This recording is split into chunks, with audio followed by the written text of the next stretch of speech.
In Auralia, silence ruled. No one spoke. Gestures and screams replaced voices. People moved like shadows, their faces blank, their days quiet and controlled. Nia, a young woman with a restless heart, felt the silence deeply. She watched children play without laughter, friends meet without chatter. The silence felt like a cage. Nia wondered, was it always this way? Did her ancestors only use hands and devices? Her grandmother's eyes once told stories gestures could not. Nia longed for something more, something missing. One afternoon, driven by curiosity, she climbed into her grandmother's attic. Dust and sunlight filled the space, old memories waiting in the shadows. Nia searched, hoping to find a clue about life before the silence. She wasn't just cleaning. She was searching for a lost piece of her world. Maybe, just maybe, she'd find what the silence had hidden. Nia sifted through boxes in the attic, finding only silence in old photos and books. Then, hidden beneath blankets, she discovered a small wooden box. Inside, a cassette tape labeled The Last Voice. She found an old player, pressed play, and waited.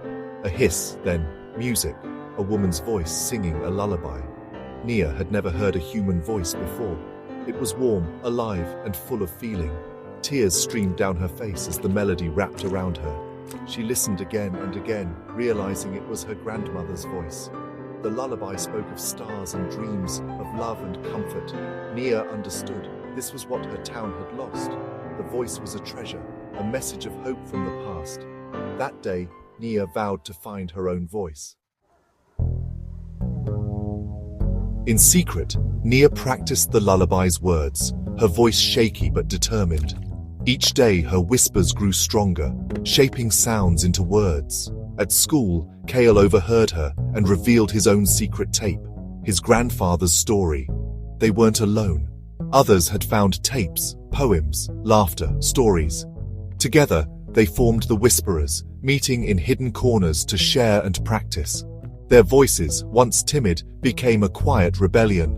More young people joined, drawn to the warmth of sound. They taught each other to speak, to laugh, to express. The Whisperers built a new community, connected by secret voices. Their meetings buzzed with hope, a gentle hum of returning life. The silence of Auralia was cracking. The revolution had begun. Nia felt the world changing, one whisper at a time. The town's future was no longer silent. The Whisperers' secret couldn't last. The Silent Council tried to stop them, fearing chaos. But the young people grew bolder, humming in markets, whispering in crowds. The older generation watched, some fearful, others curious. The movement spread. Whispers became words, words became songs.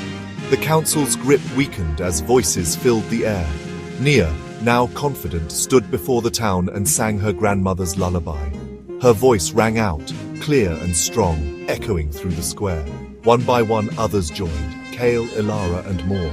The crowd sang, laughed, and shouted with joy. Auralia's silence was broken. The town had found its voice again. The revolution was complete.